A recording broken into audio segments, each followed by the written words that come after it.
জাতীয় থেকে আন্তর্জাতিক প্রান্তিক জনপদ থেকে নগর, চারপাশে ঠিক কি ঘটছে এই মুহূর্তে তা নিয়ে আয়োজন এখন চারদিক। আপনার সঙ্গে আছি আমি মুন্নাফ রশিদ। লন্ডন যাওয়ার আগে বিএনপি চেয়ারপারসন খালেদা জিয়ার সাথে সাক্ষাৎ করছেন দলটির স্থায়ী কমিটির সদস্যরা। এ নিয়ে আরও জানতে গুলশানে বিএনপি চেয়ারপারসনের বাসভবনের সামনে থেকে যুক্ত হয়েছেন সিফাত শাহরিয়ার। সিফাত, বৈঠকে কারা যোগ দিয়েছেন, কি কি বিষয় নিয়ে আলোচনা হতে পারে?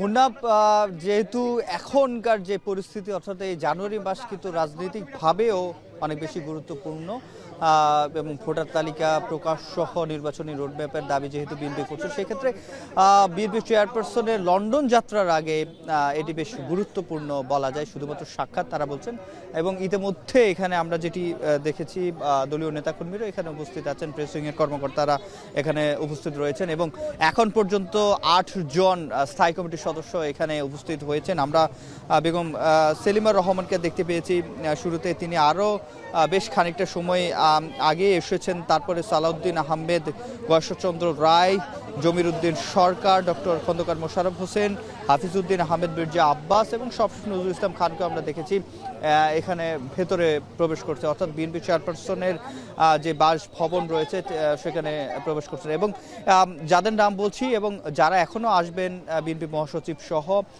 সকলেই দলের বেশ গুরুত্বপূর্ণ এবং নীতি নির্ধারণ বলা যায় ফোরামের সদস্য।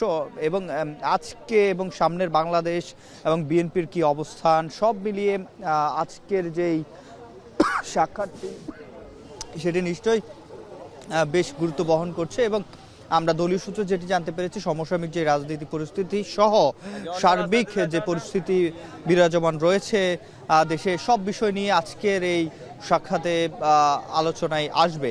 এবং আমরা প্রতি সপ্তাহে জানি যেটি স্থায়ী কমিটির বৈঠক হয়, তবে আজকের এই সাক্ষাৎটি গুরুত্বপূর্ণ, যেহেতু সকল স্থায়ী কমিটির সদস্য চেয়ারপারসন বেগম খালেদা জিয়ার সাথে এখানে একত্রিত হয়ে সাক্ষাৎ করছেন। এবং 7 জানুয়ারি একদিন পরই তিনি লন্ডনে চিকিৎসার জন্য যাবেন। তার আগে আজকের এই সাক্ষাৎ থেকে কি কোনো সিদ্ধান্ত আসে কিনা, দলের নেতাকর্মীদের জন্য, তৃণমূলের জন্য কোনো দীর্ঘ নির্দেশনা আসে কিনা, সেটি এখন দেখার বিষয়। তো মুন্নাফ, এই ছিল আমার কাছে বিএনপি চেয়ারপারসনের বাসভবন ফিরোজা থেকে সবশেষ। লন্ডন যাওয়ার আগে বিএনপি চেয়ারপারসন খালেদা জিয়ার সাথে সাক্ষাৎ করছেন দলটির স্থায়ী কমিটির সদস্যরা। গুলশান থেকে সে খবর জানাচ্ছিলেন সহকর্মী সিফাত শাহরিয়ার। পলাতক সাবেক প্রধানমন্ত্রী শেখ হাসিনাকে ফিরিয়ে এনে বিচার করা হবেই বলে দৃঢ় প্রত্যয় ব্যক্ত করেছেন প্রধান উপদেষ্টার প্রেস সচিব শফিকুল আলম। সন্ধ্যায় ফরেন সার্ভিস একাডেমিতে ব্রিফিংয়ে জানান, কয়েকদিনের মধ্যে জুলাই বিপ্লবের ঘোষণাপত্র দেয়া হবে। এছাড়া সাংবাদিক দম্পতি সাগর রুনির হত্যাকাণ্ড তদন্তে টাস্কফোর্স হয়েছে বলে জানান তিনি। হাসিনার আমলের তো মানে পাপাচারের তো শেষ নাই। হ্যাঁ, সেই জানুয়ারি 5ই বলেন, তারও আগে কেয়ারটেকার গভর্নমেন্টটাকে শেষ করা বলেন, বা আপনি শাপলার ম্যাসাকার বলেন, বা পরবর্তীতে মাওলানা সাইদির ভার্ডিকের পরে যে ম্যাসাকার বলেন, পাপাচার তো শেষ নাই এগুলো। এবং এগুলো নিয়ে প্রত্যেকটা জিনিস নিয়েই আমাদের কাজ হচ্ছে। এবং আপনারা দেখবেন তাকে, হাসিনাকে, তার আমরা জাস্টিসের আওতায় আনব। দেশের সম্মান ও গৌরব রক্ষায় সেনাবাহিনী জনগণের পাশে থেকে কাজ করে যাচ্ছে বলে জানিয়েছেন প্রধান উপদেষ্টা ডক্টর মোহাম্মদ ইউনূস। বাংলাদেশ সেনাবাহিনীকে বাস্তবসম্মত প্রশিক্ষণ নেওয়ার আহ্বান জানান তিনি। দুপুরে রাজবাড়ী সামরিক প্রশিক্ষণ এলাকায় সেনাবাহিনীর শীতকালীন অনুশীলন দেখেন প্রধান উপদেষ্টা। সেনাবাহিনীর 55 পদাতিক ডিভিশন এই অনুশীলনের আয়োজন করেছে, যেখানে প্রায় ঘণ্টাব্যাপী বাংলাদেশ সশস্ত্র বাহিনী এবং শত্রু বাহিনীর মধ্যে ছদ্ম যুদ্ধ অনুষ্ঠিত হয়। অনুশীলনে সেনাবাহিনীর বিভিন্ন প্রকার অত্যাধুনিক ট্যাঙ্ক, এপিসি, গোলন্দাজ বাহিনীর কামান, পদাতিক, ইঞ্জিনিয়ার্স ও কমান্ডো সহ সব আর্মস এবং সার্ভিসেস অংশগ্রহণ করে। এছাড়া মহড়ায় বিমান বাহিনীর যুদ্ধ বিমান, আর্মি এভিয়েশনের বিমান, হেলিকপ্টার এবং প্যারাকমান্ডোরা অংশ নেয়। বাংলাদেশ সশস্ত্র বাহিনীর বিজয় অর্জনের মধ্য দিয়ে শেষ হয় এই শীতকালীন মহড়া।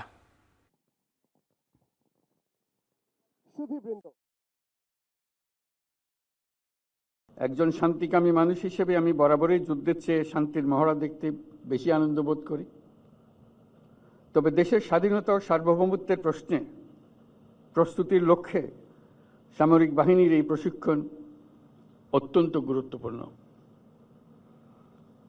আজকের এই মহড়ায় বাংলাদেশ সেনাবাহিনীর প্রদর্শিত দক্ষতা অত্যন্ত প্রশংসনীয়। আভিযানিক দক্ষতা অর্জন করে দেশের সার্বভৌমত্ব রক্ষায় বাংলাদেশ সেনাবাহিনীর সদস্যগণ সর্বদা প্রস্তুত থাকবে। সেই লক্ষ্যে সেনা সদস্যদের প্রশিক্ষণ হতে হবে বাস্তবসম্মত। আমি নিশ্চিত বাংলাদেশ সেনাবাহিনীর প্রশিক্ষণের এই লক্ষ্যকে সামনে রেখেই এগিয়ে চলেছে। ঋণ জালিয়াতিতে আলোচিত এস আলম গ্রুপের নিয়ন্ত্রণে থাকা 4টি সহ 6 ব্যাংকের ব্যবস্থাপনা পরিচালককে বাধ্যতামূলক ছুটিতে পাঠানোর নির্দেশ দিয়েছে বাংলাদেশ ব্যাংক। ব্যাংকগুলো হলো এক্সিম গ্লোবাল ইসলামী, SIBL, ICB ইসলামী ও ইউনিয়ন ব্যাংক। এর আগে শনিবার ফার্স্ট সিকিউরিটি ইসলামী ব্যাংকের MD-কেও বাধ্যতামূলক ছুটিতে পাঠানো হয়। বিকেলে কেন্দ্রীয় ব্যাংকের পক্ষ থেকে এমন তথ্য জানানো হয়। এ বিষয়ে বাংলাদেশ ব্যাংকের মুখপাত্র হুসনে আরা শিখা সাংবাদিকদের জানান, আন্তর্জাতিক নিরীক্ষার সুবিধায় এই 5 ব্যাংকের MD-কে ছুটিতে পাঠানো হয়েছে।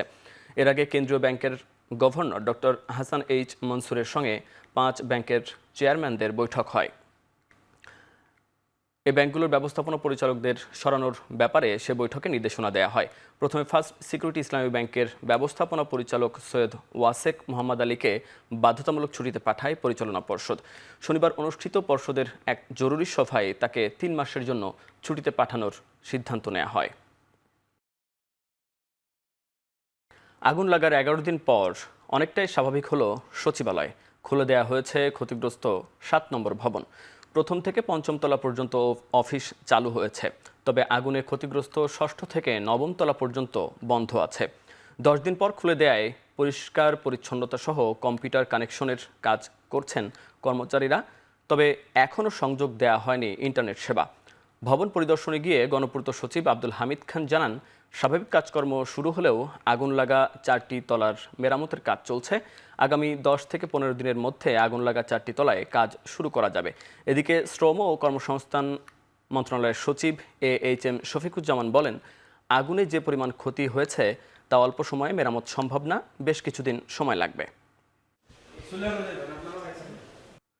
পদবঞ্চিত BCS স্বাস্থ্য ক্যাডার বিশেষজ্ঞ ফোরামের চিকিৎসকদের অভিযোগ, BCS স্বাস্থ্য ক্যাডারে বৈষম্যের মূলে আমলারা। বিকেলে ঢাকা রিপোর্টার্স ইউনিটিতে সংবাদ সম্মেলন করেন তারা।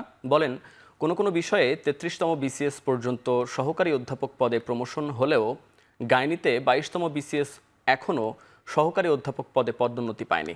তবে 22তম BCS-এ এন্ডোক্রাইনোলজি ও ফিজিক্যাল মেডিসিনে প্রফেসর পদে পদোন্নতি হয়েছে। চিকিৎসকদের মধ্যে যারা অ্যাডমিন সেক্টরে তারা 34তম BCS পর্যন্ত UHFPO হয়েছেন। বিভিন্ন উপজেলায় স্বাস্থ্য কমপ্লেক্সের প্রধান ও সিভিল সার্জন হিসেবে কাজ করছেন। প্রায় 6000 ভুক্তভোগীর অর্ধেক সহকারী গ্রেডের উপরে বেতন পেলেও পাননি পদোন্নতি। দ্রুত এই বৈষম্যের নিরসনের দাবি জানান ভুক্তভোগীরা। চলতি দশকের সবচেয়ে ভয়াবহ তুষারঝড় ও বৈরী আবহাওয়ার কবলে যুক্তরাষ্ট্রের অন্তত 6,20 লাখ মানুষ। মার্কিন আবহাওয়া দপ্তর জানায়, শনিবার মধ্যাঞ্চল থেকে শুরু হওয়া শীতকালীন ঝড়ের প্রভাবে বেশ কিছু অঞ্চলে তাপমাত্রা আশঙ্কাজনক হারে কমেছে। আগামী কয়েকদিনের মধ্যে ঝড়টি পূর্বাঞ্চলের দিকে অগ্রসর হওয়ার পূর্বাভাস দেয়া হচ্ছে। এর ফলে সেন্ট্রাল প্লেইন ও মিড আটলান্টিক এলাকা জুড়ে ভারী তুষারপাত হতে পারে। ধারণা করা হচ্ছে, বৈরী আবহাওয়ায় আগামী সপ্তাহ থেকে বিদ্যুৎ ও প্রাকৃতিক গ্যাস সংকটে পড়তে পারে কয়েক লাখ মানুষ।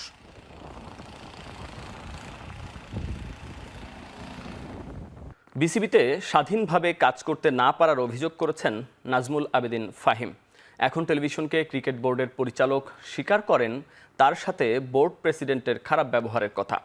তবে দায়িত্ব ছাড়ার বিষয়ে এখনও সিদ্ধান্ত নেননি তিনি। কিন্তু স্বাধীনভাবে কাজ করতে না দিলে বিসিবিতে তার বেশি দিন থাকবে না বলে জানান ফাহিম।